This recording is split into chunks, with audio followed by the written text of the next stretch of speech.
"Get out, rookie!" His boot slammed into her ribs. She hit the concrete face first, tasting blood and sand.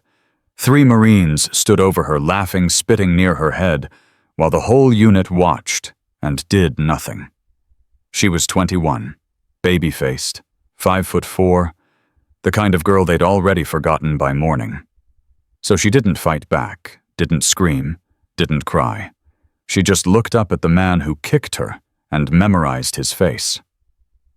What he didn't know: she had 47 confirmed kills, every single one from over 800 meters away. And she never missed. Before we begin, drop a comment telling us which city you're watching from. Smash that subscribe button and stay until the end, because what happens next will change how you see silence forever. Petty Officer 3rd Class Riley Thorne stepped off the transport truck at 0547, 17 minutes ahead of schedule. She carried 1 duffel bag, 1 sealed manila envelope, and a reputation that existed only in classified files no one at Camp Ridgeback had clearance to read. The gate MP looked at her twice. "You're the observer?" "That's what the orders say." He squinted at her face, then at the ID card, then back at her face.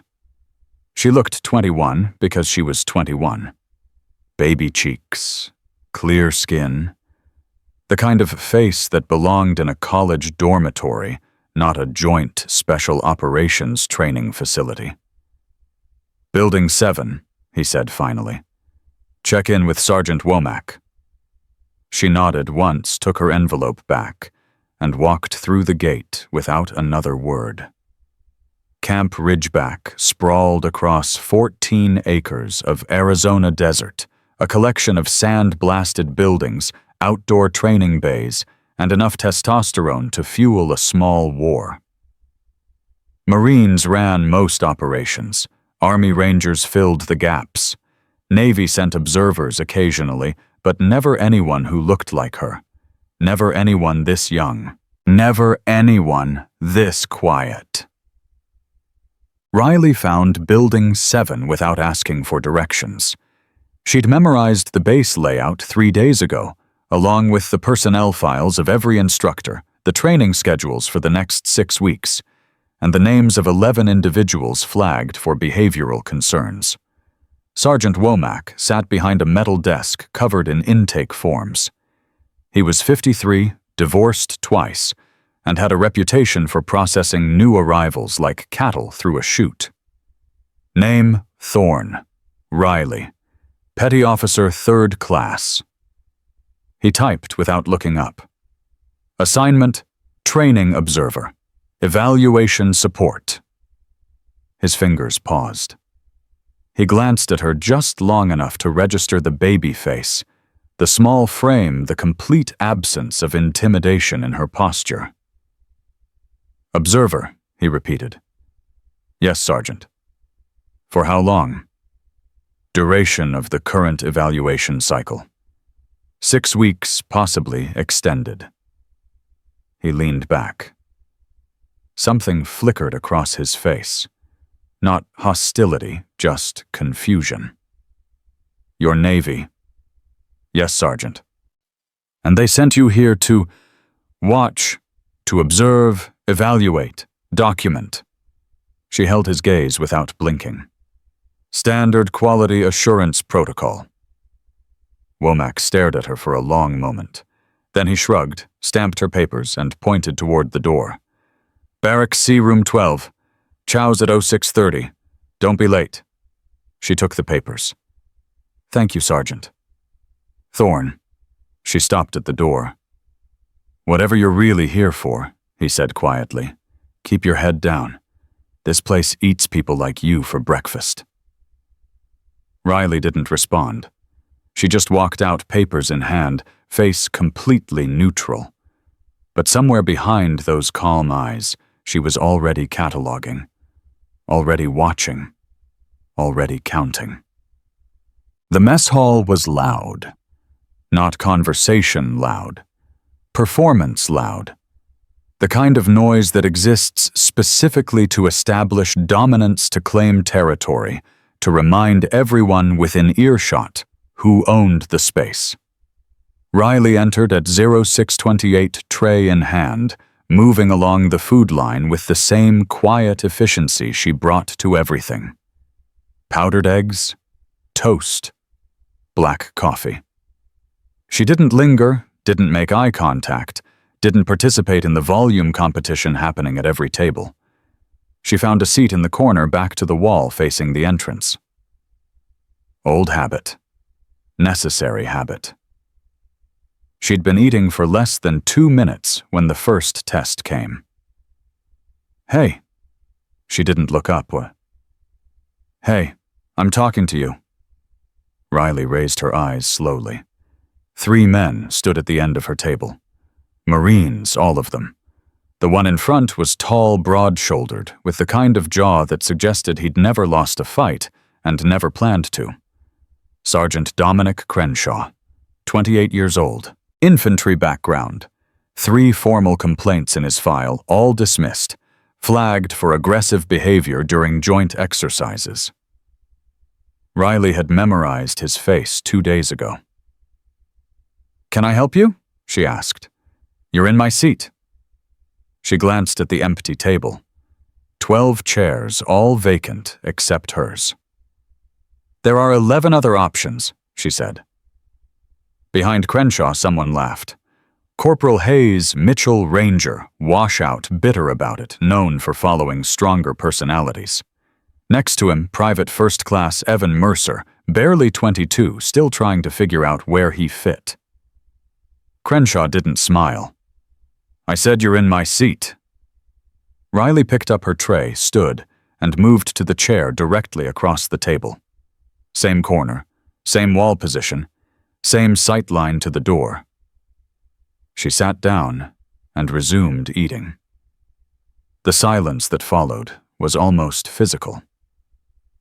"Did she just—" Hayes started. "Yeah," Crenshaw said slowly. "Yeah, she did." He took his seat, the one she'd vacated, and dropped into it like he'd won something, but his eyes never left her face. "What's your name, rookie?" "Thorne." "Thorne what?" "Petty Officer 3rd Class Riley Thorne." "Navy." Hayes snorted. "They're sending us Navy babysitters now." "Observer," Riley corrected. "Evaluation support." "Observer." Crenshaw leaned forward, elbows on the table. "So you're here to watch us train and write little reports about it." Something like that.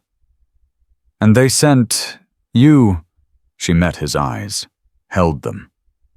"They sent me." Mercer shifted uncomfortably. Hayes was grinning like this was the funniest thing he'd seen all week. Crenshaw just stared, trying to read something in her face that she wasn't giving him. "How old are you?" he asked finally. 21. 21. He laughed, sharp and loud. "Jesus Christ. They're sending kids to evaluate us now. What's next, high schoolers?" "I'll be observing the advanced marksmanship rotations," Riley said, ignoring the comment, "as well as close quarters combat evaluations and field readiness assessments." "You'll be observing." Crenshaw's smile had no warmth in it. "That's cute, real cute." He stood up and his crew stood with him. "Welcome to Ridgeback, rookie. Try not to get in anyone's way." They left. The volume in the mess hall seemed to drop for just a moment, then resumed at full force. Riley finished her eggs, drained her coffee, and made a small note in the margin of her mental catalog. Crenshaw Dominic, first contact, hostile posture, testing boundaries, timeline accelerating. By noon, everyone knew her name. By evening, no one used it. Rookie had stuck the way these things always did, quick, dismissive, designed to strip away identity before she'd had a chance to build one. She heard it in the hallways, in the training bays, in the whispered conversations that stopped when she walked past. That's the rookie. The one who thinks she's here to watch us. Navy sent her seriously. Look at her face. She's a kid. What the hell is she supposed to evaluate? Riley let it wash over her like background noise. She'd been underestimated before. She would be underestimated again. It was in many ways her greatest tactical advantage. People told you exactly who they were when they thought you weren't worth hiding from. The first full training day started at 0500. Riley positioned herself at the edge of the primary drill yard, clipboard in hand, stopwatch around her neck. She wore the same unmarked fatigues as everyone else, but something about her stillness made her stand out. Or maybe it was the way she watched. Not like someone learning, like someone cataloging. Master Chief Elena Reyes noticed her within the first 10 minutes. Reyes was 51 career Navy with silver threading through her dark hair and the kind of presence that made junior officers straighten their spines without being told. She'd been running evaluations at Ridgeback for 6 years, and she'd seen every type of personality the military could produce. This one was different. She crossed the yard during a hydration break, stopping beside Riley without announcement. "You're the new observer." It wasn't a question. "Yes, Master Chief." "Thorn, right." "Yes, Master Chief." Reyes studied her for a long moment. The young face, the steady hands, the complete absence of nervous energy. "You've done this before," Reyes said quietly. Riley didn't respond. That wasn't a question either. Reyes turned to face the training group, watching Crenshaw bark orders at a squad of sweating recruits. "How long until they figure out you're not what you look like?" "I don't know what you mean, Master Chief." "Sure you don't." Reyes almost smiled. "Keep your head down, Thorn. Crenshaw's got a mean streak and you've already caught his attention." "I'm aware." "Are you?" Reyes glanced at her. "Because he's not the type to let things go. He'll push until something breaks. That's what he does." Riley's expression didn't change. "Then I'll try not to break." Reyes laughed a short, humorless sound. "You remind me of someone." "Who?" "Me. 20 years ago. Before I learned that sometimes the smart move is walking away." "Did you?" Riley asked. "Walk away." Reyes was quiet for a moment. Then she shook her head. "No, I didn't." She started to walk away, then stopped. "Watch yourself, Thorn. This place has a way of chewing up people who don't fit the mold." "I'll keep that in mind." Reyes left. Riley turned her attention back to the training group clipboard steady pen, moving in small, precise strokes. She wasn't here to fit the mold. She was here to break it. The second day brought the first real test. Riley was assigned to observe marksmanship drills, basic qualifications, nothing special. She positioned herself behind the firing line, notebook open, watching the shooters cycle through their rotations. Crenshaw's squad was up at Oro 900. He saw her immediately. "Well, well." He chambered around with unnecessary force. "The rookie's here to grade our shooting. That's rich." "I'm here to observe," Riley said. "Not grade." "Same thing." He took his position, sighting down the range. "You ever fired a weapon, Thorn?" "Yes." "Really?" Hayes laughed from 2 lanes over. "What, like a BB gun at summer camp?" "Something like that." Crenshaw fired. Center mass but sloppy, his grouping spread too wide for someone with his experience. Riley made a note. "What are you writing?" Crenshaw demanded. "Observations." "About my shooting?" "About the drill."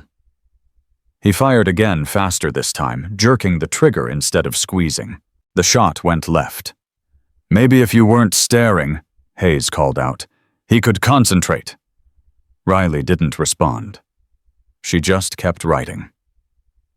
Crenshaw finished his rotation with a mediocre score, passable, but not impressive. He walked off the line, stopping directly in front of her. "Let me see that." "The notes are confidential." "Confidential." He stepped closer. "From who?" "From everyone." She didn't move back, didn't flinch. just looked up at him with the same calm expression she'd worn since she arrived. "That's how evaluations work, Sergeant." His jaw tightened. Behind him, Mercer looked uncomfortable. Hayes was grinning. "You know what I think," Crenshaw said softly. "I think you're here to make us look bad. I think someone sent a kid with a clipboard to write up reports that'll mess with our records, our promotions, our careers. You're entitled to your opinion. And I think," he continued, leaning down until his face was inches from hers, "that you have no idea what you're doing, that you've never seen real action, that you've never had to fight for anything in your life, and that when things get hard, you're going to run back to whatever office sent you here and cry about how mean we were." Riley held his gaze. "Are you finished?" she asked. The silence stretched. Crenshaw smiled, a cold, dangerous thing. "Not even close, rookie. Not even close." He walked away. His crew followed. Riley watched them go, then looked down at her clipboard. She added one more note. Day 2. Escalation confirmed. Proceed with documentation. That night, her gear went missing. Not all of it, just enough to be noticed. Her standard issue flashlight, her backup notepad, the field manual she'd been using for reference during drill observations. She didn't report it. She didn't mention it. She just showed up the next morning with replacements, took her position, and continued writing. Crenshaw watched her the entire time, waiting for a reaction. He didn't get one. The third day brought physical training rotations. Riley observed from the sideline as squads cycled through obstacle courses, timed runs, and partner resistance drills. She logged times, noted failures, documented everything with mechanical precision. At 14:30, Crenshaw's group rotated to the hand-to-hand station. She watched them struggle through basic control techniques. Too much force, not enough precision. Hayes kept trying to muscle his way through holds instead of using leverage. Mercer was hesitant, uncertain of his own strength. Crenshaw treated every drill like a dominance display, slamming partners into mats with more violence than necessary. Riley wrote it all down. After the rotation ended, she was collecting her notes when a shadow fell across her clipboard. "You've been watching me all week." She looked up. Crenshaw stood over her arms crossed, sweat still drying on his face. "I've been observing the training rotations," she corrected. "Same thing." "It's not."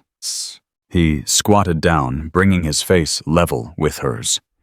"You know what I think your problem is, rookie?" She waited.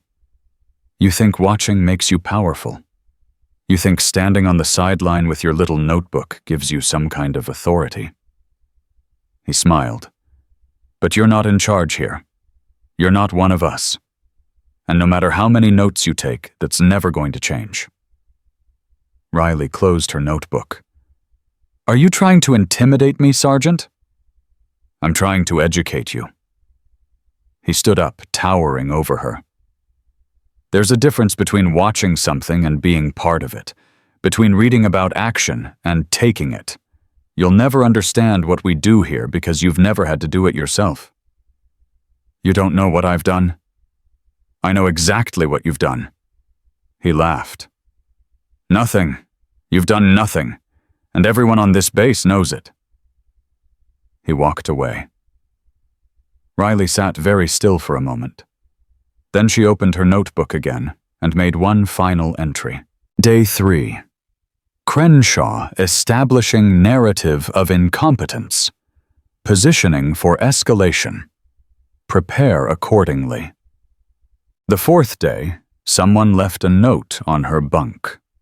"Go home, rookie, before someone sends you home in pieces." She read it once, folded it neatly, and placed it in her personal file. Evidence. Master Chief Reyes found her that evening alone in the empty mess hall, eating dinner at the same corner table she'd claimed since day 1. "May I?" Reyes gestured to the seat across from her. Riley nodded. Reyes sat setting down a cup of coffee she didn't seem interested in drinking. "They're testing you," Reyes said without preamble. "I know. You're not reacting." "No." "Why?" Riley considered the question. "Because reaction is what they want. If I give it to them, they win. If I don't, they escalate until someone makes a mistake. And you think they'll be the ones making the mistake. I think everyone makes mistakes eventually. The question is, who's watching when it happens?" Reyes studied her over the rim of her untouched coffee. "You're smarter than you look.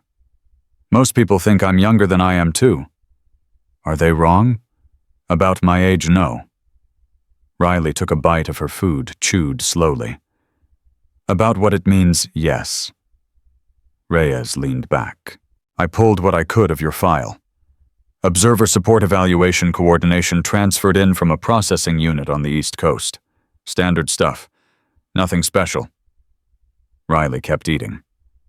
"But that's not the whole story, is it? I don't know what you mean, Master Chief. The way you watch people. The way you hold yourself. The way nothing they say or do seems to touch you." Reyes shook her head. "That's not training.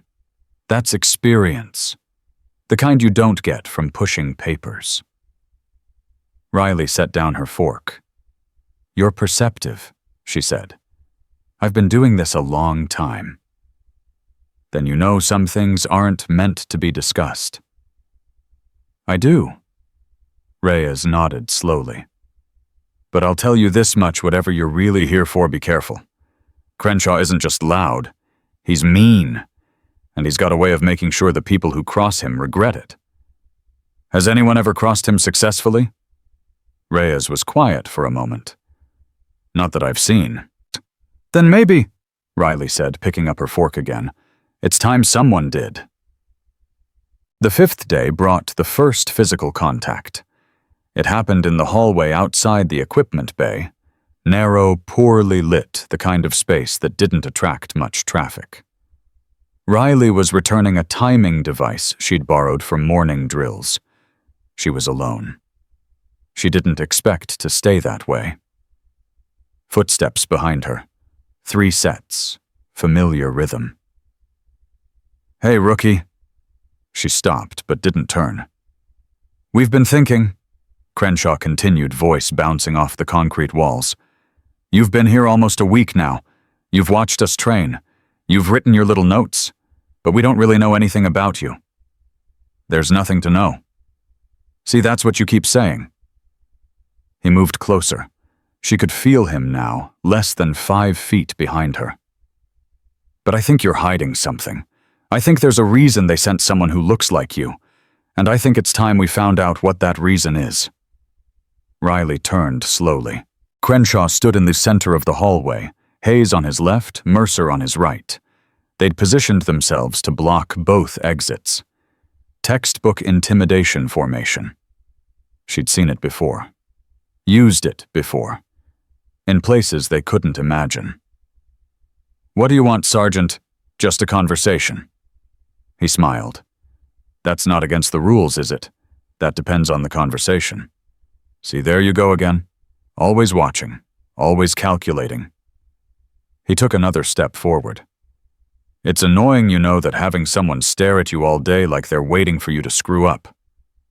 "I'm not waiting for anything." "No." He was close now. Too close. "Then what are you doing here, really? My job." "Your job." He laughed. "Your job is to watch, to write, to report. But you don't actually do anything, do you? You don't train. You don't fight. You don't sweat. You just observe." Is that a problem?" "It's a problem," Hayes cut in, "when someone who's never been in a real fight starts judging people who have." "I'm not judging anyone." "Yeah, you are." Crenshaw's voice dropped, soft and dangerous. "Every time you write something down, you're judging us, and I'm tired of it." He moved. Not fast, deliberate. A single step that brought him directly into her space, close enough that she could smell the sweat still drying on his uniform. "So here's what's going to happen," he said quietly. "You're going to stop writing. You're going to stop watching. And you're going to go back to whatever desk you came from and tell them that everything here is fine, that we don't need evaluation, that we don't need observers, that we especially don't need kids pretending to be something they're not." Riley didn't step back. "And if I don't, then we'll have a problem." He smiled again, but there was something cold behind it now, something ugly.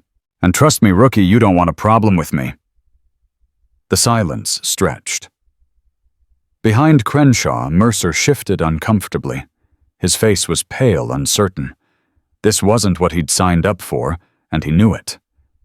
But he didn't move, didn't speak, didn't intervene. None of them did. "I'll consider your advice," Riley said finally. "Do that." Crenshaw stepped back, creating space. Hayes grinned. Mercer looked at the floor. They parted, leaving her a path to the exit. She took it. Slow. Steady. Never looking back. But as she walked away, she made one more note in her head. Day 5. Physical intimidation. Witnesses 2. Actionable threat implied. Escalation confirmed. Phase 2. Begin documentation protocol. That night, Riley made a call. The line was secure, routed through 3 different relay stations before connecting. Standard protocol for sensitive communications. "Thorne, report." "Timeline accelerated," she said quietly. "Primary target is Crenshaw Dominic. Sergeant. Supported by 2 subordinates, Mitchell and Mercer. Pattern matches flagged behavioral profile. Escalation is active." "How active?" "They've moved to physical intimidation, implied threats, isolation tactics." She paused. "They're going to push harder. Soon. Your recommendation, maintain observation, document everything. When they cross the line, and they will cross it, I'll have everything I need." "You're sure?" Riley looked out the window at the dark Arizona desert, at the base full of people who thought she was nothing, who thought she was weak, who thought she would break. "I'm sure," she said. "They have no idea who they're dealing with." "No," the voice replied. "They don't." The line went dead. Riley sat in the darkness for a long moment. Then she picked up her notebook and began writing. Tomorrow would bring more tests, more pressure, more opportunities for them to make the mistakes that would end their careers. She could wait. She was very, very good at waiting. After all, patience was the first thing they taught you in sniper school. And she had graduated at the top of her class. The next morning came fast, and with it the first act of sabotage she couldn't ignore. Riley opened her locker at 05:15 and found her uniform soaked in what smelled like engine oil. Black, thick, deliberate. It had been poured from the top coating, everything, her spare boots, her field jacket, even the personal notebook she'd left inside. The pages were ruined. Weeks of observations gone. She stood very still, staring at the damage. Behind her footsteps. Then laughter. "Problem, rookie?" She didn't turn.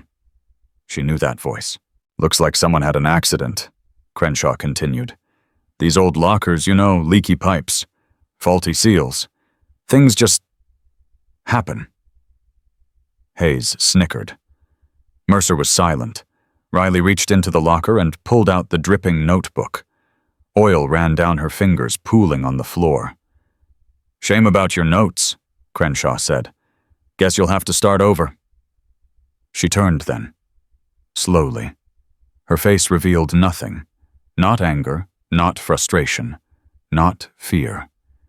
Just that same steady calm that seemed to unnerve him more than any reaction ever could. "These things happen," she said quietly. Crenshaw's smile flickered. He'd expected something. A complaint, a threat, tears maybe. He got nothing. "Yeah," he said after a moment. "They do." He walked away, crew in tow. Riley watched them go, oil still dripping from her hands. Then she reached deeper into the locker behind the ruined uniform and pulled out a second notebook. Dry, untouched, hidden in a waterproof sleeve she'd installed the day she arrived. She opened it to a fresh page and wrote, Day 6. Property destruction. Locker tampering. Witnesses 3. Evidence preserved. She closed the notebook, tucked it inside her jacket, and walked to the showers to clean the oil from her skin. They thought they'd set her back. They'd just given her more ammunition. The morning drill rotation was brutal that day. Whether by coincidence or design, Riley's observation post was positioned directly in Crenshaw's sightline for the entire 3-hour session. He watched her watching him. Every missed target, every sloppy transition, every moment his form broke under fatigue, she documented it all. And he knew it. By the time the rotation ended, his jaw was so tight she could see the muscles jumping beneath his skin. "You're pushing him," Master Chief Reyes said, appearing beside her as the groups dispersed. "I'm doing my job." Same thing in his mind. Reyes glanced toward Crenshaw, who was having a heated conversation with Hayes near the water station. He's not used to being watched, not used to being held accountable. Then maybe it's time he learned. Reyes turned to look at her directly. "You know what happens to people who try to teach him lessons. They get hurt. They disappear." Reyes lowered her voice. "Not literally, but their careers, their reputations, their confidence. He breaks them one way or another. And then they're gone and he's still here." Riley met her eyes. "I'm not going anywhere." That's what the last one said too. There was someone else. Reyes hesitated. Something dark passed across her face. "Her name was Torres, Lieutenant Junior grade, sharp as hell. Came through here 18 months ago on a similar assignment. Evaluation support, quality assurance, all the same paperwork." "What happened?" She pushed back, documented everything just like you, made noise about some of his tactics, his treatment of subordinates, said she was going to file formal complaints. Riley waited. 3 weeks in, she withdrew her reports, requested an immediate transfer, left the base without saying goodbye to anyone. Reyes paused. "I heard she left the Navy entirely 6 months later. Medical discharge, psychological evaluation. Did anyone investigate? Nothing to investigate.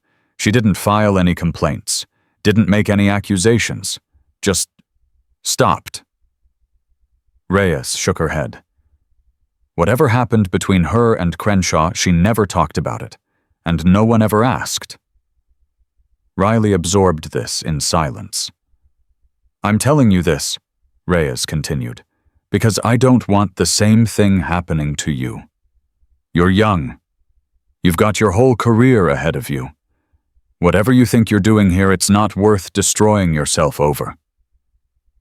"What if it is?" Reyes stared at her. What if it's exactly worth it?" Riley closed her notebook. "What if the whole point is to make sure what happened to Torres never happens to anyone else?" Reyes was quiet for a long moment. "Then you'd better be ready," she said finally. "Because he's going to come for you. And when he does, it won't be subtle." "I know. Do you—" Riley looked across the training yard where Crenshaw was now watching them. His expression was unreadable, but his posture radiated threat. "I'm counting on it," she said. The harassment escalated over the next 48 hours. Her gear went missing twice more, replaced each time without comment. Her bunk was short-sheeted, then stripped entirely. Someone left a dead scorpion in her boot, curled and stiff-positioned to look like it had crawled there naturally. She documented everything, said nothing. The whispers grew louder, bolder. "She's cracking," someone muttered in the chow line. "Give it another week, she'll be gone." Crenshaw's got her running scared. "Did you see her face yesterday?" Riley heard all of it. She filed it away, another data point in a growing pattern. But the pattern was accelerating. She could feel it. The pressure building toward something that couldn't be ignored. It came on day 8. She was leaving the equipment bay after evening inventory, walking the long corridor toward the barracks. The lights were dim. Half the overhead fixtures had burned out months ago, and no one had bothered to replace them. She heard the footsteps before she saw them. 3 sets. Moving fast. Too fast for casual walking. She didn't run. Didn't speed up. Just kept moving steady and controlled, measuring the distance to the exit. 60 feet. 50. "Hey, rookie." 40 feet. "I'm talking to you." 30. A hand grabbed her shoulder and spun her around. Crenshaw stood there, flanked by Hayes and Mercer. They were breathing hard, like they'd been waiting. Like they'd been working themselves up to this. "Where do you think you're going?" Crenshaw asked. "Back to my quarters." "Not yet." He stepped closer. "We need to talk." "We can talk tomorrow, during training hours." "See, that's the thing." His voice dropped. "I'm tired of talking during training hours. I'm tired of you watching me. I'm tired of your notes and your clipboard and your superior attitude." "I don't have a superior attitude." "Yeah," he laughed. "Then what do you call it? Standing there all day, judging us, writing down every little thing like you're better than everyone here." "I call it my assignment." "Your assignment." Hayes moved to her left, cutting off the side exit. "We got assigned too, you know. We got assigned to put up with some Navy brat who thinks she can come here and tell us how to do our jobs." "I'm not telling anyone anything." "Not out loud." Crenshaw took another step. He was in her space now, close enough that she could smell cigarettes on his breath. "But you don't have to. It's all there in your face. Every time we mess up, every time something goes wrong, you're writing it down. Building a case." "There's no case." "Don't lie to me." His hand shot out, grabbing her collar. The motion was sudden, violent, meant to shock. Riley didn't flinch. "Let go," she said quietly. "Or what?" He grinned, but there was something wild in his eyes now. Something uncontrolled. "You're going to file a report. Tell command I touched you. Who do you think they're going to believe, a decorated Marine sergeant or a rookie, nobody who's been here 2 weeks? Let go of my uniform." "Make me." She could feel Mercer watching. His face was pale, uncertain. He kept glancing toward the exit like he wanted to be anywhere else. But he didn't move. Didn't intervene. None of them did. Crenshaw shoved her. Not hard enough to knock her down, but hard enough to send her stumbling backward. She caught herself against the wall, hands flat on the concrete. "That's what I thought," he said. "All that watching. All that note-taking. And when it actually matters, you're just like everyone else. Scared. Weak. Pathetic." He turned to Hayes. "What do you think?" "Think she's learned her lesson." "I don't know, Sarge. She looks like she still thinks she's better than us." "Yeah." Crenshaw turned back. "Yeah, she does." He moved. Riley saw it coming, the shift in his weight, the tension in his shoulders. She had maybe half a second to react. She chose not to. The punch caught her in the ribs just below the protective vest line. Pain exploded through her side, sharp and immediate. She doubled over, gasping. "Still think you're tough?" Crenshaw grabbed her hair, pulling her head up. "Still think you can waltz in here and judge us?" She didn't answer. Couldn't answer. The pain was too bright, too overwhelming. He released her hair, and she dropped to her knees. "Look at her." Hayes laughed. "The big evaluator. On her knees like everyone else." Crenshaw squatted down, bringing his face level with hers. "Here's what's going to happen," he said softly. "You're going to go back to your quarters. You're going to pack your things. And tomorrow morning you're going to request a transfer. You're going to tell command this assignment isn't a good fit, and you're going to disappear. Just like the last one." Riley looked up at him. Blood was dripping from her lip where she'd bitten it during the impact. "And if I don't, then this happens again, and again, and again, until there's nothing left of you to transfer." He stood. "Your choice, rookie. But choose wisely." He walked away. Hayes followed, laughing. Mercer lingered for just a moment. His eyes met hers, guilty, confused, ashamed. Then he looked away and followed the others. Riley stayed on her knees until their footsteps faded to nothing. Then slowly, painfully, she stood. Her ribs screamed in protest. Each breath felt like swallowing glass. But she forced herself upright, forced herself to walk, forced herself to move. Not toward her quarters. Toward the medical bay. The corpsman on duty was young, maybe 25, with tired eyes and gentle hands.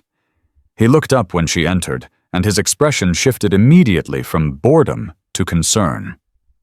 What happened? Training accident. He didn't believe her. She could see it in his face. But he didn't push, just guided her to the examination table and started his assessment. "Ribs are bruised, not broken. Lip needs cleaning. You've got some swelling on your right side." He paused. This wasn't a training accident. It was. "Thorne, I need it documented." She met his eyes. Everything. Time of arrival. Nature of injuries. Location of impact. All of it. He hesitated. "Please," she said. "Just document it." He stared at her for a long moment. Then he nodded slowly and pulled out a medical intake form. Time of arrival, 2147 hours. Patient presence with blunt force trauma to the right ribcage, contusion to the lower lip, mild abrasions consistent with wall impact. He looked up. "How's that? Add suspected assault." "Thorne, add it." He wrote. His hand trembled slightly, but he wrote. When he was finished, she signed the form, took her copy, folded it precisely, and tucked it into her jacket. "Are you going to report this?" he asked. "Not yet." "Then why?" "Because when I do," she said quietly, "I'm going to have everything I need." She walked out of the medical bay, ribs aching, lip-swelling, mind already calculating the next move. They thought they'd broken her. They'd just given her the evidence she needed. Back in her quarters, Riley locked the door and sat on the edge of her bunk. The pain was real now, throbbing, persistent, demanding attention. But she pushed it aside, reaching for the secure phone hidden in the bottom of her bag. 3 rings. Then a voice. "Report. Physical assault. Crenshaw, Mitchell, and Mercer present. Blows to the ribs and face. Medical documentation obtained." She paused, steadying her breathing. "They're escalating faster than anticipated." "Your status. Functional. Recommendation?" Riley was quiet for a moment, staring at the wall. "Continue observation. They'll push again harder this time. When they do, I'll have enough to end their careers permanently. And if they push too hard..." She thought about Crenshaw's face, the wildness in his eyes, the certainty that he could do whatever he wanted without consequences. "Then I'll handle it. You're authorized for self-defense. I know. Use it if necessary. I will. The line went dead. Riley sat in the silence for a long time, phone still in her hand. Her ribs throbbed, her lip pulsed. Every breath reminded her of what had happened, of what was coming. But somewhere beneath the pain, there was something else. Anticipation. They had made their move. Now it was time to make hers. She picked up her notebook and opened it to the next blank page. Day 8. Physical assault confirmed. 3 perpetrators identified. Medical evidence secured. She paused, pen hovering over the paper. Then she added one final line. Phase 2 complete. Awaiting Phase 3. She closed the notebook and lay back on her bunk, staring at the ceiling. Tomorrow would bring more pressure, more pain, more opportunities for Crenshaw to make the mistake that would destroy him. She could wait. She'd been trained to wait for hours, days, weeks, motionless, silent, invisible, until the perfect moment arrived. And when it did, she wouldn't miss. She never missed. 2 days passed. Riley moved through Camp Ridgeback like nothing had happened. She observed drills, she took notes. She ate alone, slept alone, said nothing to anyone about the bruises beneath her uniform. But people noticed. The way she held her right side when she thought no one was watching. The slight stiffness in her movements. The faint discoloration at the corner of her lip that makeup couldn't quite hide. Master Chief Reyes noticed most of all. "Walk with me," she said on the morning of Day 10, falling into step beside Riley as she crossed the training yard. Riley didn't break stride. "I have observations scheduled in 15 minutes. "They can wait." Reyes steered her toward the empty supply building at the edge of the compound. Once inside, she turned to face her directly. "Show me." "Show you what? Don't play games, Thorne. I've been doing this for 20 years. I know what hidden injuries look like." Reyes crossed her arms. "Show me, or I report my suspicions to command, and this becomes official." Riley hesitated. Then slowly she lifted the edge of her shirt. The bruise was spectacular, deep purple, fading to green at the edges, spreading across her ribs like a dark storm cloud. Reyes inhaled sharply. "Jesus Christ! It looks worse than it feels. Don't lie to me." Reyes stepped closer, examining the damage without touching. "This wasn't training. This was assault. Who did this? I'm handling it." "Handling it?" Reyes's voice rose. "You're walking around with what looks like a boot print on your ribs, and you're handling it?" "Yes." "That's not an answer." "It's the only one I have right now." Reyes stared at her for a long moment, frustration warring with something else on her face. Respect, maybe. Or fear. "Torres," she said finally. "The one I told you about. She had bruises too near the end. Different locations, same pattern. She said she was handling it too." "I'm not Torres." "No." Reyes shook her head. "No, you're not. But whatever you think you're doing, whatever plan you have, it's going to get you killed. Or worse. There are things worse than getting killed. In this world, yes." Reyes lowered her voice. "Crenshaw doesn't just hurt people physically. He destroys them.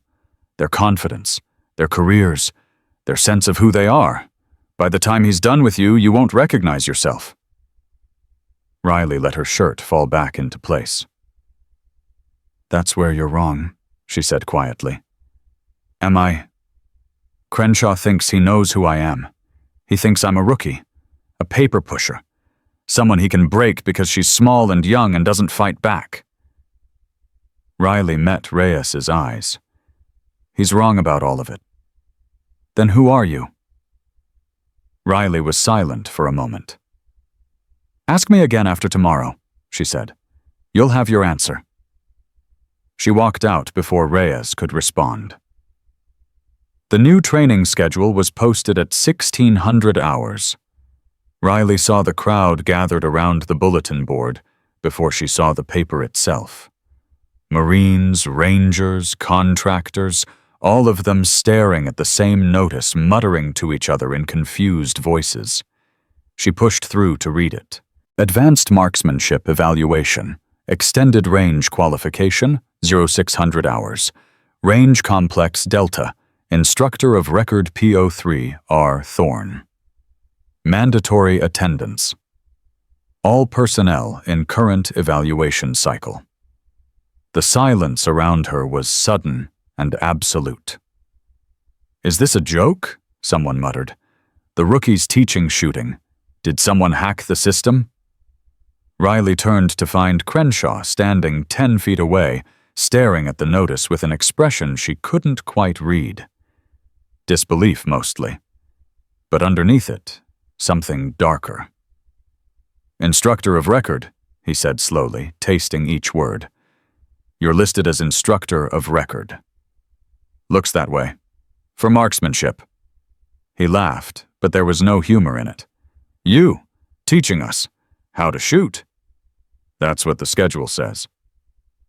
Hayes appeared at Crenshaw's shoulder, grinning like he'd just heard the setup to a great joke. "This has to be some kind of administrative error." "Right." Some clerk fat-fingered the wrong name into the system. "I don't think so," Riley said. "You don't think so?" Crenshaw stepped closer. The bruise he'd given her was hidden, but she could feel it throbbing with each heartbeat. "Then explain to me how a 21-year-old Navy observer with no combat qualifications ends up running advanced weapons training for a joint special operations unit." "I guess you'll find out tomorrow." His eyes narrowed. "What does that mean?" "It means exactly what I said." Riley picked up her notebook from where she'd set it down. 0600 hours. Range Complex Delta. Don't be late." She walked away before he could respond. Behind her, she heard Hayes say, "Sarge, what the hell is going on?" And Crenshaw's voice, low and dangerous. "I don't know, but I'm going to find out." That night, Riley didn't sleep. She lay on her bunk in the darkness, staring at the ceiling, running through scenarios in her head. Tomorrow would change everything.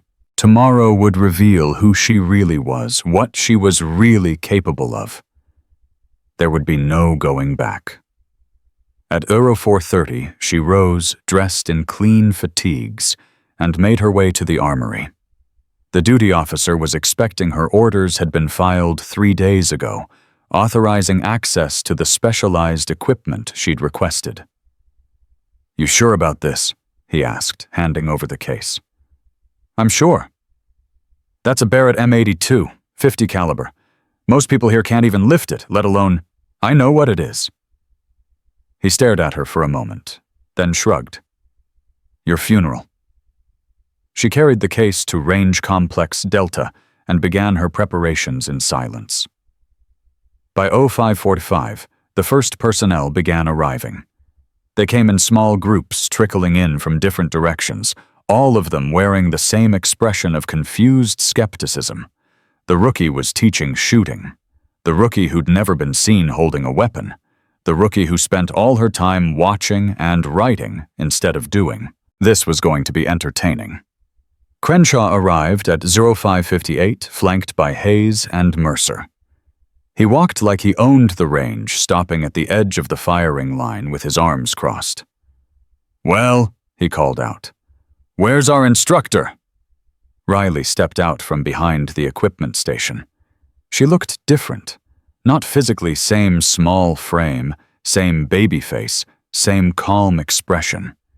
But there was something in her posture now, something that hadn't been visible before. Confidence. Complete, unshakable confidence. "Morning, Sergeant," she said. "Thorne." He made her name sound like an insult. "Nice of you to show up." "I've been here since 0430. Preparation takes time." "Preparation for what? For this. She gestured, and everyone's attention shifted to the range itself. Standard qualification targets had been replaced with something else entirely. Long-distance silhouettes positioned at intervals most of them had never seen used before. Today's evaluation covers extended range marksmanship, Riley said, her voice carrying clearly across the assembled group.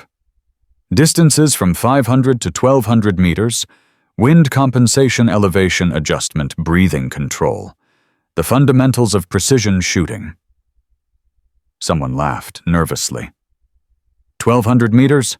That's over 3/4 of a mile. Correct. Nobody here is qualified for that distance, another voice called out. We're infantry, not snipers. Then consider this educational. Riley picked up the Barrett case and set it on the shooting bench. I'll demonstrate first, then we'll work on fundamentals. Crenshaw stepped forward. Hold on. You're going to demonstrate you. That's what I said. With what exactly? Riley opened the case. The Barrett M82 lay inside, gleaming under the morning light. 50 caliber semi-automatic effective range over 1,800 meters. The kind of weapon that could punch through engine blocks and still have enough energy left to keep going. The silence that fell over the range was absolute. Where did you get that? Hayes asked, voice cracking slightly. Armory. I requested it 3 days ago. Requested it? Crenshaw's confusion was shifting to something else now. Something that looked almost like fear.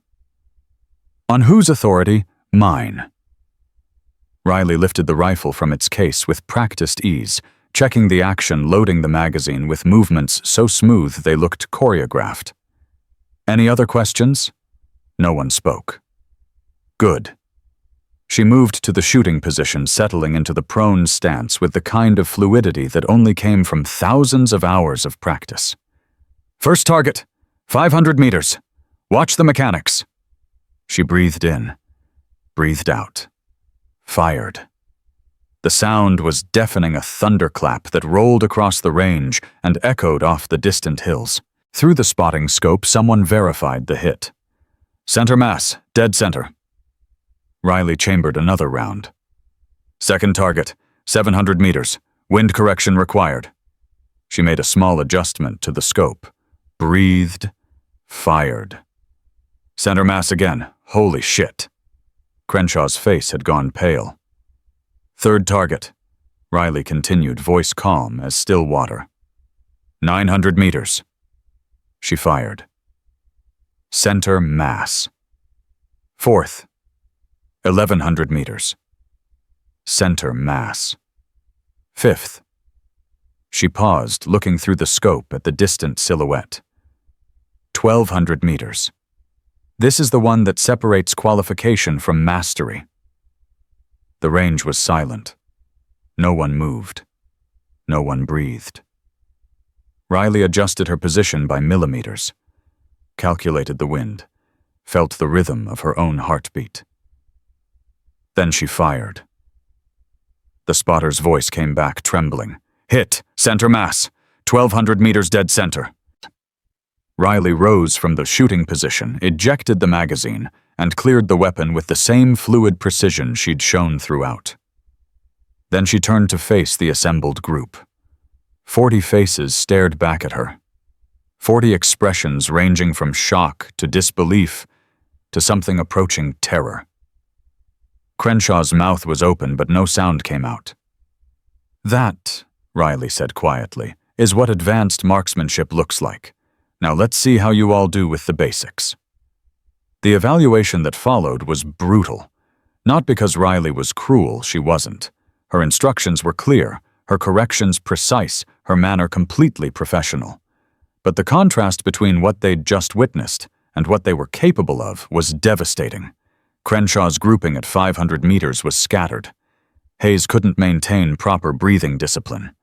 Mercer kept jerking the trigger instead of squeezing. She documented every failure, said nothing, just wrote. By the time the rotation ended, the atmosphere had shifted completely. The mockery was gone. The whispers were gone. In their place was something new. Respect.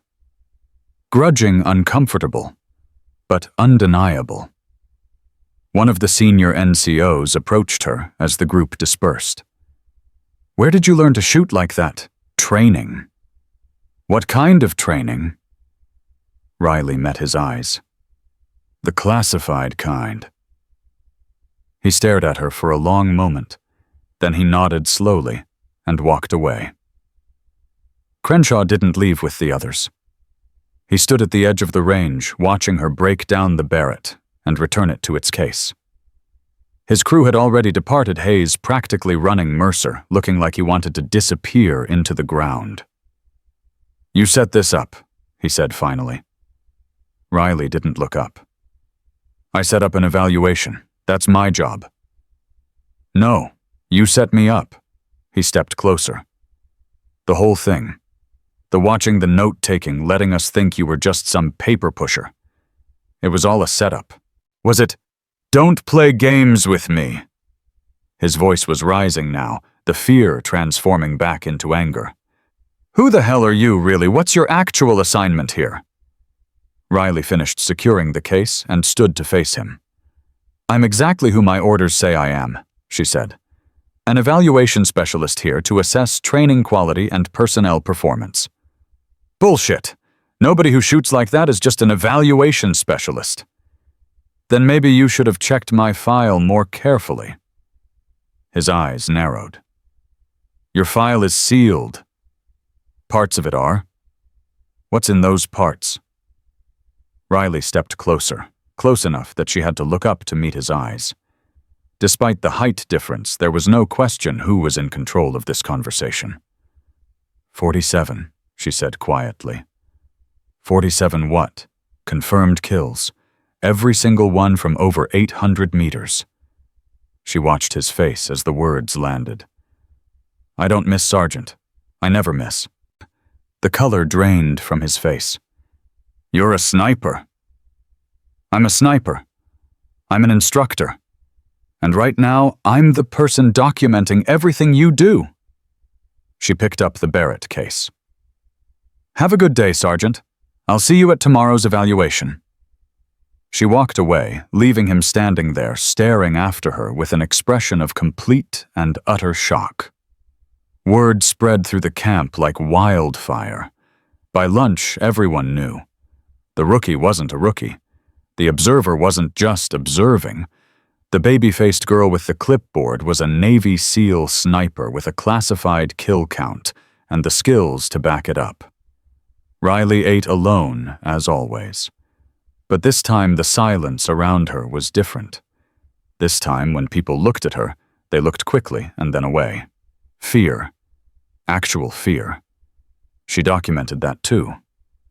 Master Chief Reyes found her in the equipment bay that afternoon. "You could have told me," Reyes said, leaning against the doorframe. "I couldn't, actually." Operational security. SEAL sniper. Reyes shook her head slowly. 21 years old, 47 confirmed kills, and I had you pegged as a desk jockey who was in over her head. Most people did. That was the point, wasn't it? Riley continued, organizing her observation notes. I was sent here to evaluate training quality and identify personnel issues. The best way to do that was to see how people behaved when they thought I was harmless. And Crenshaw showed you exactly who he was. He showed me everything. Reyes was quiet for a moment. What happens now? Now I finish my evaluation, compile my reports, submit my findings to command. And Crenshaw? Riley looked up. What about him? He's not going to let this go. You humiliated him in front of the entire unit, showed him up on his own turf. Men like him don't forget that kind of thing. I know. Then you know he's going to try something. I'm counting on it. Reyes studied her face, searching for something she couldn't seem to find. You're using yourself as bait, she said finally. I'm using the situation as it presents itself. Same thing. Reyes pushed off from the doorframe. Just be careful, Thorn. You may have 47 kills from 1,000 meters, but up close, everything changes. Skills don't always translate. Riley thought about the training she'd received. The hand-to-hand combat, the close-quarters drills, the hundreds of hours spent learning how to take down opponents twice her size. They do, she said. Sometimes they translate perfectly. That evening, Mercer came to find her. She was sitting outside her barracks cleaning her personal sidearm when she heard the footsteps. Hesitant. Uncertain. Nothing like Crenshaw's aggressive stride. Thorn, she looked up. Mercer stood about 10 feet away, hands in his pockets, looking like he wanted to be anywhere else. Private. Can I talk to you? She gestured to the empty space beside her. He sat, keeping distance between them. For a long moment, neither of them spoke. I didn't know, he said finally. Didn't know who you were, what you could do. He stared at his boots. I thought you were just, I don't know, someone we could push around without consequences. And now I feel like an idiot. He laughed bitterly. We all looked like idiots out there today, but especially me. I followed Crenshaw because I thought that's what you do. You follow the guy in charge even when he's wrong. That is what you do, sometimes. Yeah, but there's a difference between following orders and participating in... He trailed off, unable to finish the sentence. Assault! He flinched. I didn't hit you. No, but you watched. You blocked the exit. You did nothing to stop it. Riley set down her cleaning brush. In my world, that makes you part of it. Mercer's face crumpled.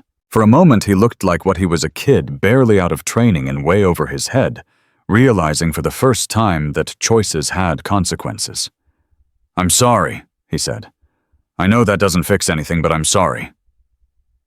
Riley studied him for a long moment. Why are you telling me this? Because I can't sleep. His voice cracked. Every time I close my eyes, I see your face, the blood on your lip, the way you just took it, without fighting back. He shook his head. I keep asking myself what I would have done if it was me, if I was the one on the ground. And I don't have an answer, and that scares me. Riley was quiet for a moment. You want to know why I didn't fight back? She asked. He nodded.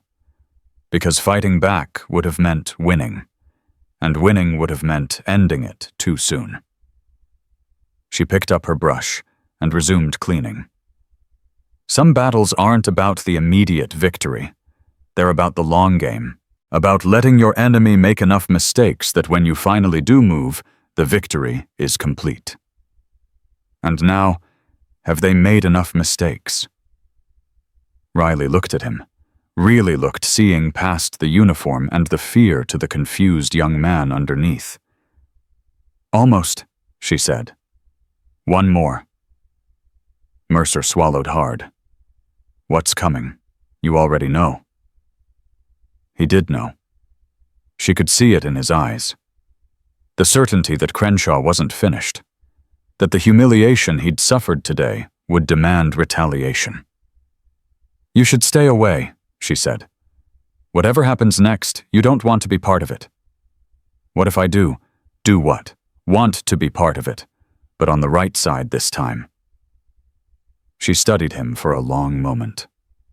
Then when the time comes, she said, don't block the exit, don't watch, don't pretend you didn't see anything. She held his gaze. When the time comes, make a different choice. He nodded slowly. Then he stood brushing dust from his uniform. Thorn. Yeah. For what it's worth. I'm glad they sent you here. Even if it means we all look like idiots. He managed a small, shaky smile. Maybe we needed someone to show us what we really are. He walked away before she could respond. Riley watched him go, then returned to her cleaning. The night was quiet.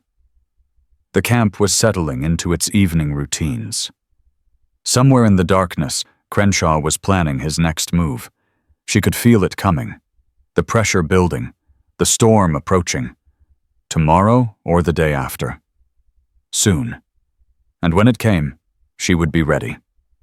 She finished cleaning her weapon, assembled it, and sat in the darkness with it resting on her knee. 47 confirmed kills. Every one of them from a distance, but she'd trained for close quarters too. And if Crenshaw came for her again, he would discover that some lessons were best taught face to face. Crenshaw didn't wait long. 3 days after the shooting demonstration, 3 days of simmering silence and avoided eye contact, he made his move. Riley felt it before she saw it. The shift in atmosphere. The way certain conversations stopped when she entered rooms. The way Hayes kept looking at her with that predatory grin like he knew something she didn't. They were planning something. She let them plan. On the 4th day, the trap was set. She received orders to inventory equipment in Training Bay 7, a remote building at the far edge of the compound, rarely used, poorly monitored. The orders came through official channels, signed by an administrative clerk she'd never met. She knew immediately. "You're walking into an ambush," Master Chief Reyes said when Riley told her about the assignment. "I know." "Then don't go."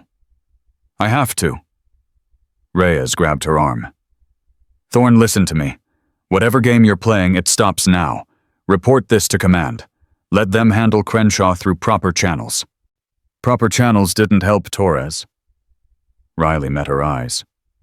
"Proper channels let him stay here for years, hurting people, destroying careers. Proper channels don't work on men like him." "Then what does this?" Riley pulled her arm free gently. "This is the only thing that works." What is this exactly? Evidence he can't deny. Witnesses he can't silence. A confrontation so public and so documented that command has no choice but to act. She paused. And if all else fails, a demonstration that he picked the wrong person to target. Reyes stared at her for a long moment. "You're going to let him attack you again." "I'm going to let him try." "That's insane." "That's strategy." Riley checked her watch. "I need to go. The inventory starts in 20 minutes. "Thorne, Master Chief?" Riley stopped at the door. "Thank you. For trying. For warning me about Torres. For being one of the few people here who saw me as a person instead of a target." "This sounds like a goodbye." "It's not. It's a thank you." She smiled, a rare expression that made her look even younger than her 21 years. "I'll see you when it's over." She left before Reyes could respond. Training Bay 7 was empty when Riley arrived. Empty, but not quiet. She could feel the presence of others hidden in the shadows, waiting. The air itself seemed to vibrate with anticipation. She walked to the center of the bay and stopped. "I know you're here," she said, voice echoing off the walls. "You might as well come out." Silence. Then footsteps. 3 sets emerging from different directions. Crenshaw from the left, Hayes from the right, and Mercer hesitant, uncertain from directly behind. They surrounded her in a loose triangle. "Rookie," Crenshaw said, stepping into view. "Thanks for coming." "I didn't have much choice. The orders looked official." "Yeah, they did," he smiled. "Amazing what you can do when you know the right people. Forgery, intimidation of witnesses, and now false orders." Riley tilted her head. "That's quite a list you're building." "What list?" "The one that's going to end your career." Crenshaw laughed. "You still don't get it, do you? There's no list. There's no evidence. There's nothing but your word against mine. And guess whose word carries more weight around here? That's what you think. That's what I know." He stepped closer. You may have impressed some people with your little shooting trick, but that doesn't change what you are. An outsider, a nobody. Someone who came here to cause trouble and is about to learn what happens when you mess with the wrong people. Riley looked at him steadily. And what exactly is about to happen, nothing you can prove. He glanced at Hayes. Right. No cameras here, Hayes confirmed. No witnesses, just a training accident waiting to happen. Mercer shifted uncomfortably behind her. She could feel his uncertainty radiating like heat. You sure you want to do this? She asked, addressing all three of them, but focusing on Crenshaw. After what you saw on that range after you learned who I really am, what I saw was a girl who got lucky with a fancy rifle. Crenshaw cracked his knuckles.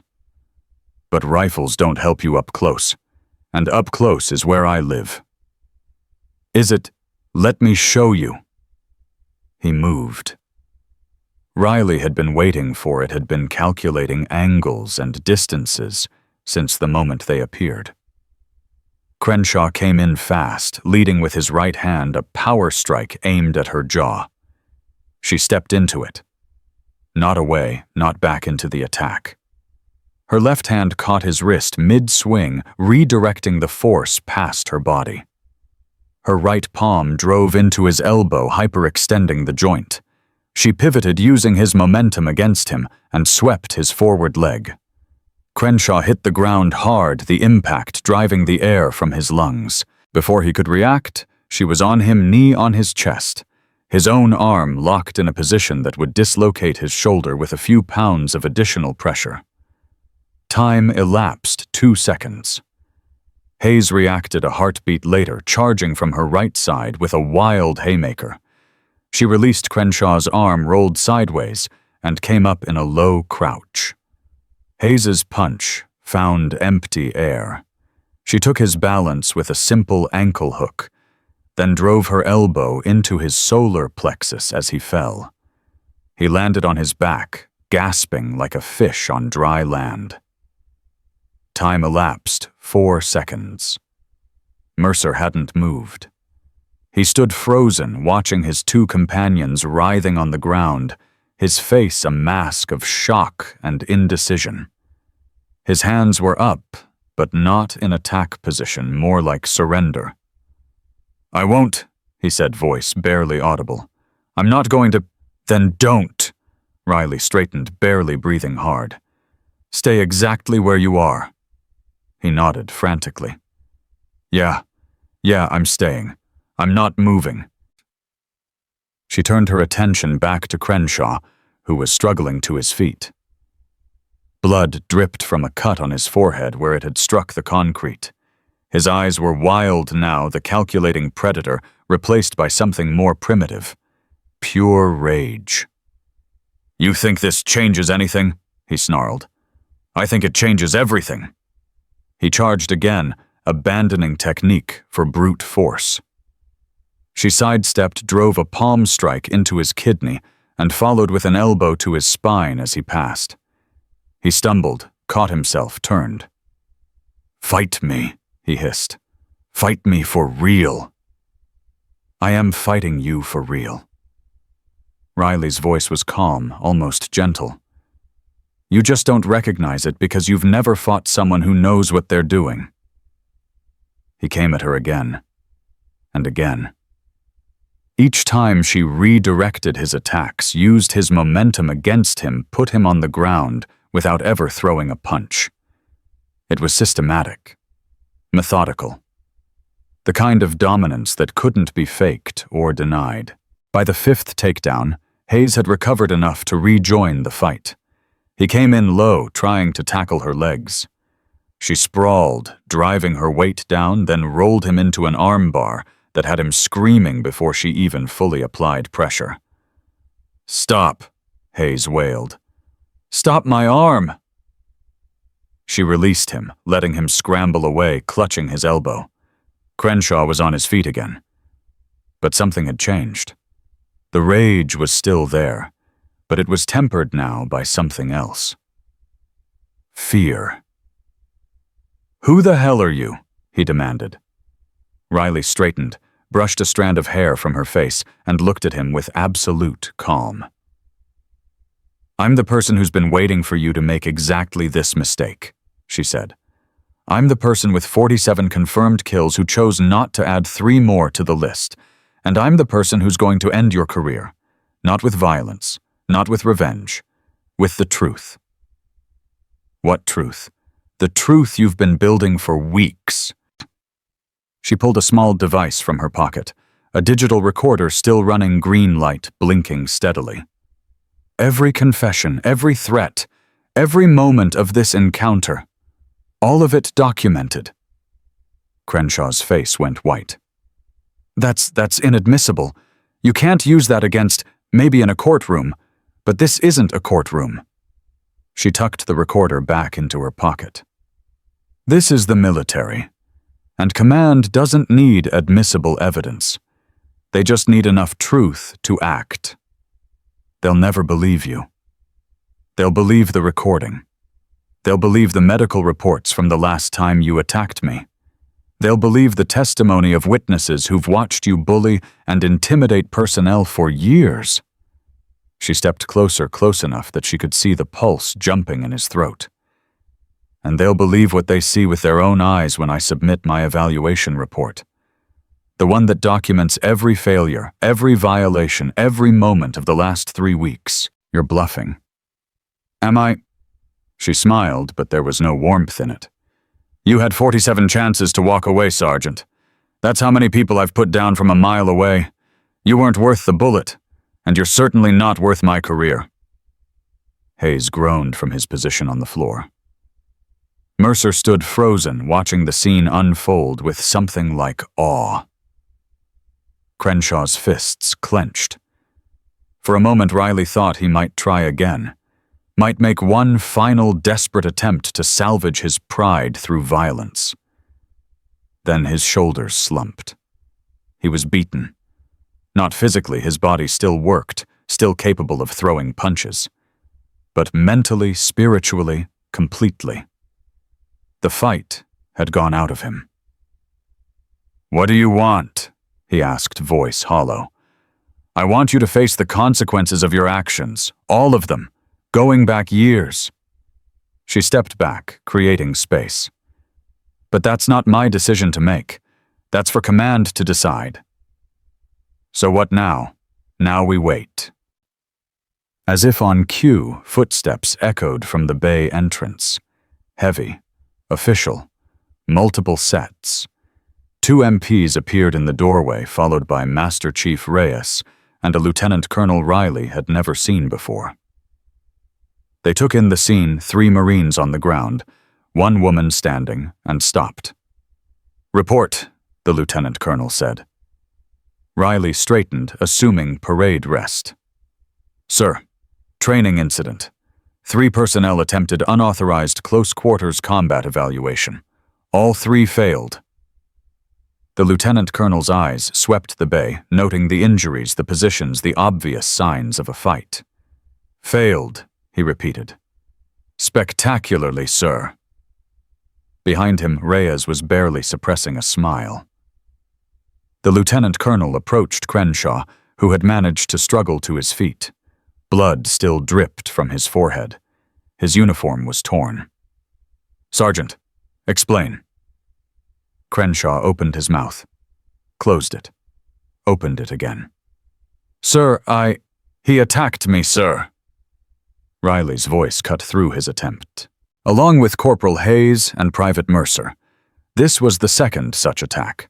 The first occurred 8 days ago and was documented by the base medical office. "Is this true?" Crenshaw said nothing. "Corporal Hayes." Hayes groaned, still clutching his arm. "I want a lawyer." "Private Mercer." Mercer swallowed hard. He looked at Crenshaw, at Hayes, at Riley. His face was pale, but something had shifted in his expression. "It's true, sir." His voice cracked, but he kept going. "All of it. The attacks, the harassment. Everything she said happened. I was there. I watched." He looked at Riley. "I should have stopped it. I didn't. And I'm sorry." Silence fell over the bay. The lieutenant colonel turned to the MPs. "Take Sergeant Crenshaw and Corporal Hayes into custody. Separate holding. No contact with each other or anyone else until command review is complete." The MPs moved forward. Crenshaw didn't resist. Neither did Hayes. They were cuffed and escorted out without another word. Mercer remained still standing in the same position, looking like he expected to be taken next. "Private," the lieutenant colonel said. "Sir? You just testified against 2 fellow Marines." "Yes, sir." "That took courage." Mercer's eyes widened slightly. "Sir, wrong kind of courage, the kind you should have shown weeks ago before any of this happened. But courage nonetheless." The lieutenant colonel studied him for a moment. "You'll face a review board. Your actions will be evaluated. But your testimony here today, it will be noted." "Yes, sir." "Thank you, sir." "Don't thank me. Thank Petty Officer Thorne." He glanced at Riley. "She recommended you be given a chance to make things right." Mercer looked at her, confusion and gratitude warring on his face. "You did that?" he asked. "After everything?" "You made a different choice," Riley said simply. "That matters." Mercer nodded, unable to speak. Then he was escorted out by a third MP, not in cuffs, but not entirely free either. The bay was quiet now. Just Riley Reyes and the lieutenant colonel. "Petty Officer Thorne," the lieutenant colonel said. "Sir, your record was unsealed 2 hours ago. I read it myself." He paused. 47 confirmed, 2 silver stars, a Purple Heart, and more classified operations than I'm authorized to know about. Sir, you could have ended this differently. 3 opponents, no witnesses, you could have done a lot of damage. Yes, sir. Why didn't you? Riley considered the question. Because killing is easy, sir. Restraint is hard. And because some lessons are better taught than forced. The lieutenant colonel stared at her for a long moment. Master Chief Reyes tells me you knew this was a trap. Knew they were waiting for you. Yes, sir. And you walked in anyway. Yes, sir. Why? Because some traps are best sprung deliberately. Riley met his eyes. They needed to make a final mistake. One so public and so documented that there could be no denial, no cover-up, no quiet transfer to another base. I gave them that opportunity. You used yourself as bait. I used the situation as it presented itself, sir. The lieutenant colonel shook his head slowly. You're either the smartest operator I've ever met, or the craziest. Maybe both, sir. A ghost of a smile crossed his face. Get yourself checked out at medical. Full examination. I want every injury documented. I'm not injured, sir. They threw punches. You took hits. Get examined anyway. He started toward the door, then stopped. Thorne, sir, I've seen a lot of soldiers in my career. Special operators, Marines, the best of the best. Most of them define themselves by what they can do, how hard they can hit, how fast they can run, how many enemies they can take down. He turned to look at her. You're different. You define yourself by what you choose not to do. And in my experience, that's the rarest kind of strength there is. He left before she could respond. Reyes lingered, waiting until the footsteps faded. You scared the hell out of me, she said finally. I know. I thought you were going to get yourself killed. I know that too. But you had it handled the whole time, didn't you? Riley was quiet for a moment. Not the whole time. There was a moment right at the beginning when Crenshaw moved faster than I expected. I had to adjust. But you adjusted. That's what training is for. Reyes shook her head. Torres, the one I told you about. She didn't have your skills. She tried to fight the system, but she didn't have the tools. That's why they sent me. Did they? Not officially, but after Torres left after her reports got buried and Crenshaw kept operating, someone in command decided it was time for a different approach. Riley looked at her. An approach that couldn't be ignored or covered up. And you volunteered, I was recommended. Same thing. Riley smiled slightly. Maybe. Reyes was quiet for a long moment. What happens now? She asked. Command review. Court-martial probably for Crenshaw and Hayes. Mercer gets his second chance if he's smart enough to take it. And you? I finish my evaluation, submit my report, move on to the next assignment. Just like that. Just like that. Reyes studied her face, looking for something: grief, satisfaction, exhaustion. She found only calm. You're not like anyone I've ever met, she said finally. I'll take that as a compliment. It is. Reyes moved toward the door. Get some rest, Thorne. You've earned it. She left. Riley stood alone in the empty bay, surrounded by the echoes of the confrontation that had just ended. Her hands were steady. Her heartbeat was slow. Her mind was already cataloging the next steps, the reports to file, the testimony to give. But somewhere beneath the professional calm, something else stirred. Not satisfaction. Not triumph. Relief. It was over. The weeks of watching, waiting, enduring, the harassment, the assault, the systematic degradation designed to break her spirit. All of it had led to this moment. And she had won. Not through violence, though she was capable of it. Not through revenge, though she could have taken it. But through patience. Through discipline. Through the willingness to absorb punishment long enough to ensure that when the reckoning came, it would be complete. She pulled out the digital recorder and pressed stop. The file saved automatically 3 minutes and 47 seconds of evidence that would end Crenshaw's career. She had told him he wasn't worth the bullet. He wasn't worth the recording either. But sometimes you documented things anyway. Sometimes you created evidence not for yourself, but for the people who would come after. The ones who might face the same predators in the same systems with no one to protect them. Torres had tried to fight alone. She had failed. Riley had come here to make sure the next Torres wouldn't have to. She pocketed the recorder and walked out of the bay, leaving the silence behind. The sun was setting over Camp Ridgeback, painting the sky in shades of orange and red. Tomorrow would bring command reviews and formal testimony and the beginning of the end for Sergeant Dominic Crenshaw.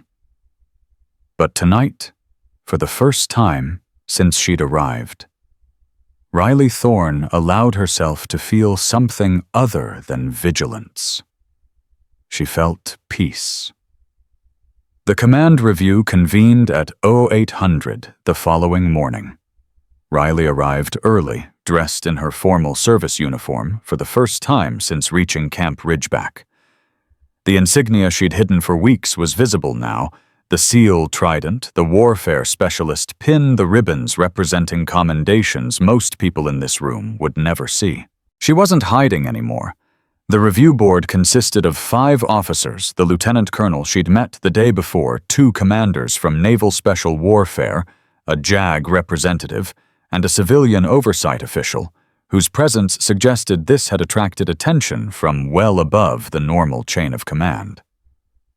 Crenshaw sat at the defendant's table, flanked by a military lawyer who looked like he'd rather be anywhere else. His uniform was pressed, his face clean-shaven, but something in his eyes had changed. The arrogance was gone. In its place was the hollow stare of a man who knew his world was ending. Hayes sat separately, his right arm in a sling. He hadn't spoken since his arrest. Mercer was present as a witness, not a defendant. He sat in the gallery, pale but composed, waiting for his turn to testify. This review will come to order, the lieutenant colonel announced. We are here to examine allegations of assault, harassment, and conduct unbecoming against Sergeant Dominic Crenshaw and Corporal Hayes Mitchell.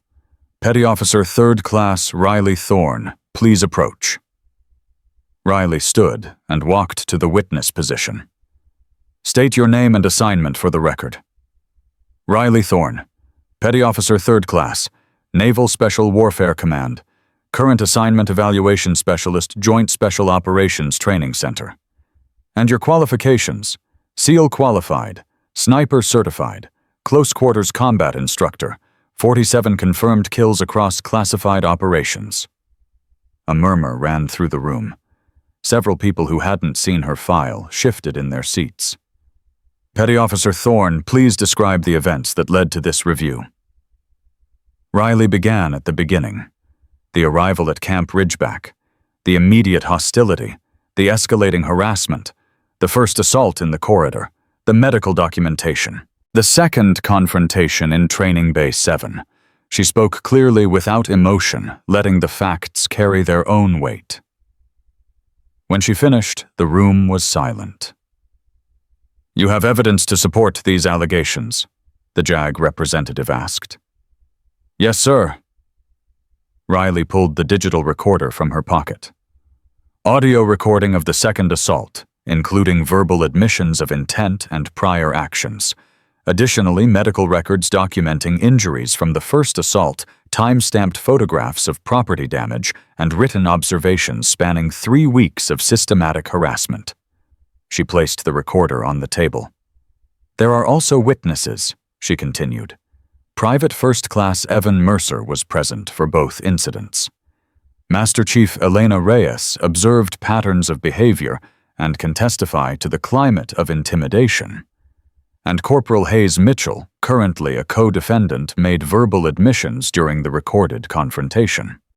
The lieutenant colonel turned to Crenshaw. Sergeant, you've heard the allegations. How do you respond? Crenshaw's lawyer leaned forward to whisper something, but Crenshaw pushed him away. She provoked us, he said, voice tight. From the moment she arrived, she was watching judging, looking down on everyone. She wanted this to happen. She wanted to be assaulted. She wanted to destroy my career. She came here specifically to take me down. The civilian oversight official spoke for the first time. Sergeant Crenshaw, are you suggesting that Petty Officer Thorne orchestrated her own assault as part of a conspiracy against you? I'm saying she's not what she looks like. She's a trained killer. She could have fought back at any time, but she chose not to. Why would she do that unless she wanted to build a case? Perhaps, Riley said quietly, because restraint is harder than violence, and because some battles are won through patience, not force. Crenshaw's face flushed. You see, she admits it. She planned this. I planned to document the truth, Riley replied. You provided the truth. The planning was all yours. The lieutenant colonel held up a hand. Enough. We'll hear from the other witnesses now. Private Mercer, please approach. Mercer walked to the witness position, his footsteps unsteady. He looked at Crenshaw once, then quickly away. Private, you were present during both alleged assaults. Yes, sir. Describe what you witnessed. Mercer swallowed hard. His hands were shaking. The first time, it was in the South Corridor. Sergeant Crenshaw, Corporal Hayes, and me. We cornered her. Crenshaw shoved her into the wall. Then he hit her. Punched her in the ribs. She went down and he told her to leave, to request a transfer, or it would happen again. Did she fight back? No, sir. She just took it. Then she walked away. And the second incident, Training Bay 7, we set it up. Fake orders to get her there alone. No cameras, no witnesses. At least that's what we thought. He paused. When we confronted her, she tried to talk us down. Crenshaw didn't listen. He attacked, and she defended herself. Describe the defense. It was fast. So fast I barely saw it. She took him down, then Hayes. Neither of them landed a real hit, and then she just stopped. She could have hurt them bad. I saw her training on the range. I know what she's capable of. But she stopped. Why didn't you intervene during either incident? Mercer's voice cracked. Because I was scared. Because I thought going along with Crenshaw was easier than standing up to him. Because I told myself that if I didn't throw any punches, I wasn't really part of it. He looked up, eyes wet. I was wrong. I was part of it, and I'm sorry.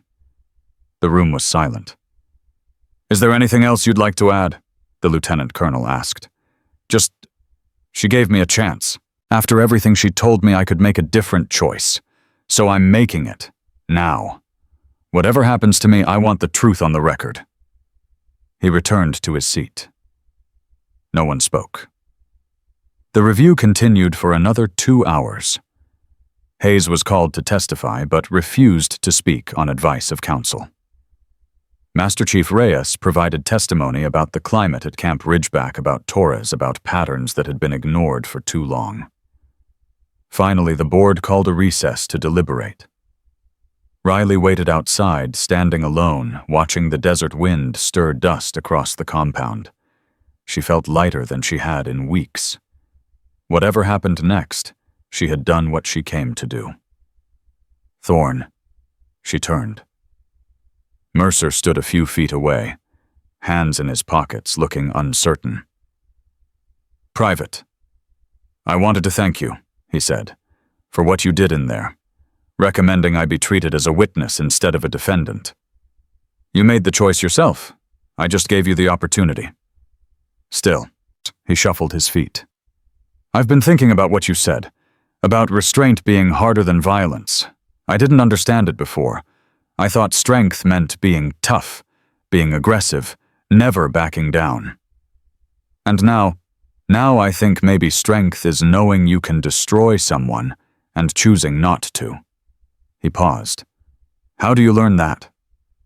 How do you get to a place where you can take that kind of abuse and not fight back?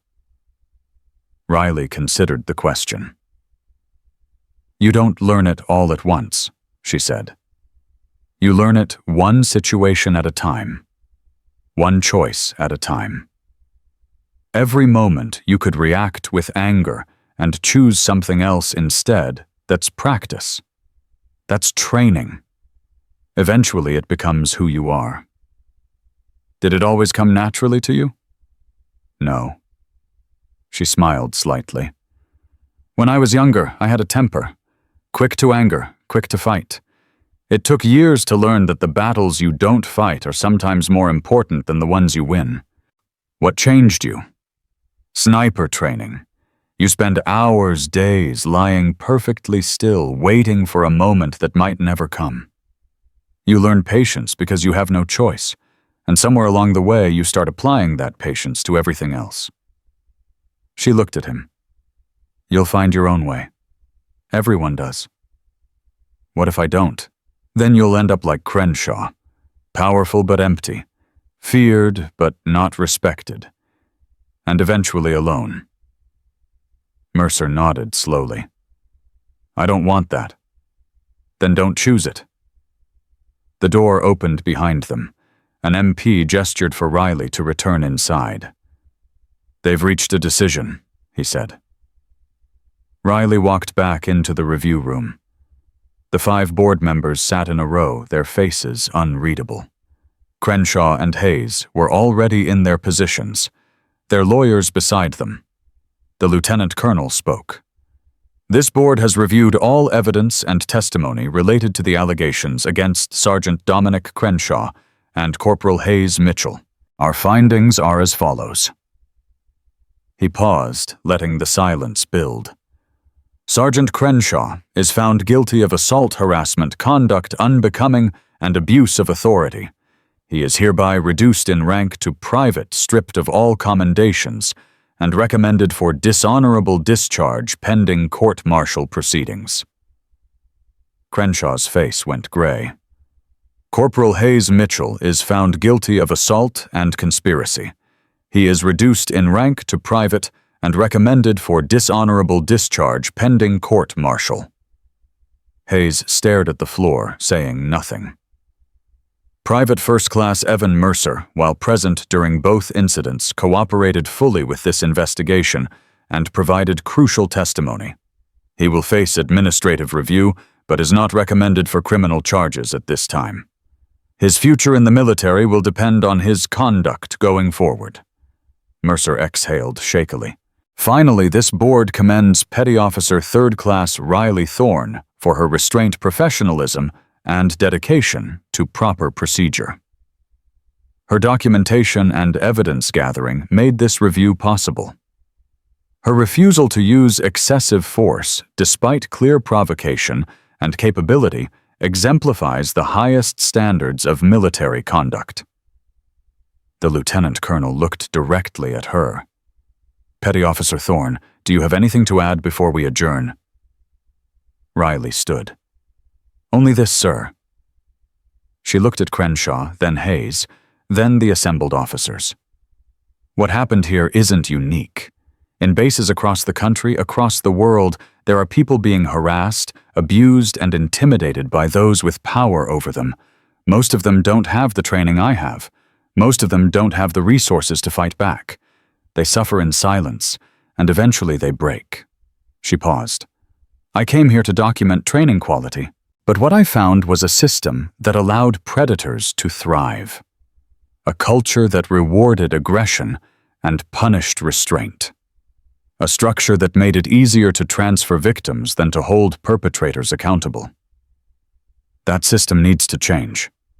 Not just here, but everywhere. Not just for people like me who can defend themselves, but for everyone. Because the true measure of any organization isn't how it treats its strongest members. It's how it protects its most vulnerable." She sat down. The room was silent for a long moment. "Well said," the lieutenant colonel finally replied. "This review is adjourned." The aftermath unfolded over the following weeks. Crenshaw's court-martial made headlines not national news, but enough coverage within military circles to send a message. He was found guilty on all charges and dishonorably discharged. Last anyone heard, he was working security at a warehouse in Nevada, a far cry from the decorated Marine career he'd once imagined. Hayes received a similar fate, though his sentence was slightly reduced due to his subordinate role. He disappeared from the military community entirely, and no one seemed interested in finding him. Mercer stayed. His administrative review resulted in a formal reprimand, but he was allowed to continue his service under strict supervision.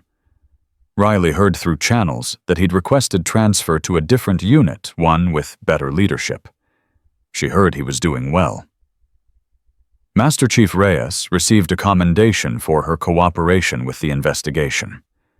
More importantly, she was appointed to a new position oversight coordinator for training facility conduct reviews. It was a job that didn't exist before. It existed now because of what had happened. And Riley. She finished her evaluation report 3 days after the review concluded. 47 pages of detailed observations, recommendations, and findings. It was the most comprehensive assessment Camp Ridgeback had ever received. Then she packed her bags and prepared to leave. On her last morning, she walked to the range one final time.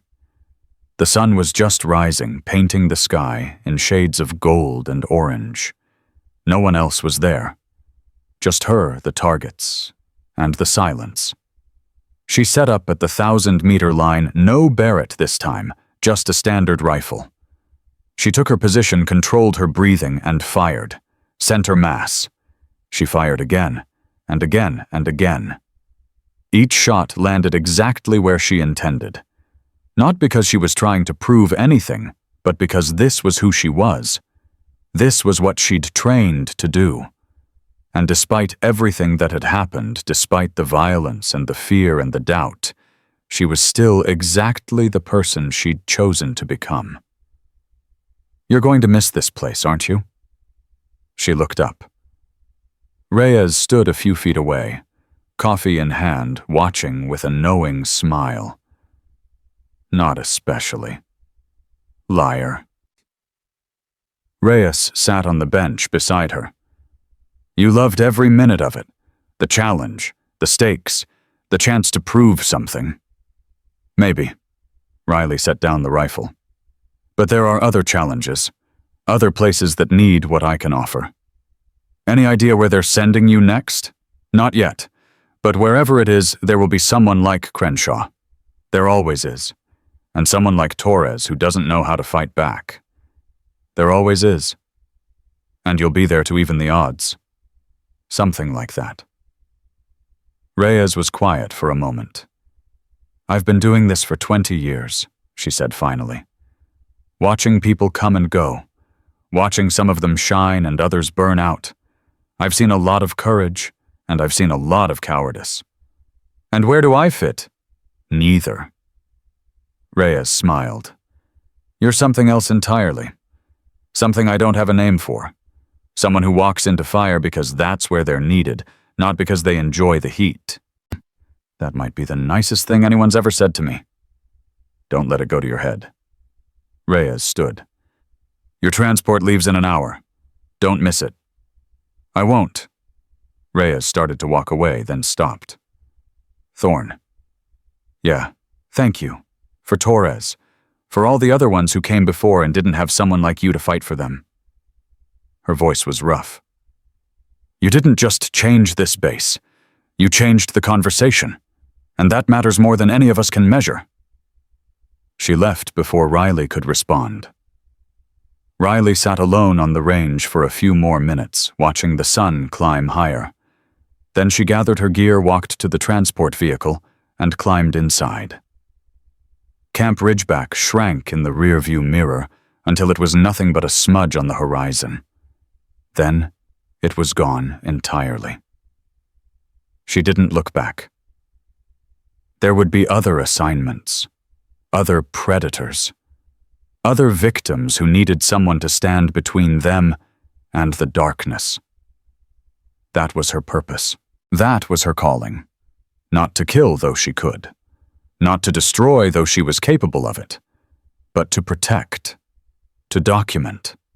To ensure that those who abused power faced consequences, and those who suffered in silence knew they weren't alone. The transport rumbled toward the airport, toward her next mission, toward a future she couldn't predict, but wasn't afraid of. Because Riley Thorne had learned the most important lesson any warrior could learn. The strongest people aren't the ones who win every fight. They're the ones who know which fights not to take. They're the ones who understand that true power isn't about domination. It's about choice. And they're the ones who, when the dust settles and the noise fades, can look at themselves in the mirror and know they did the right thing. Not the easy thing, not the satisfying thing, the right thing.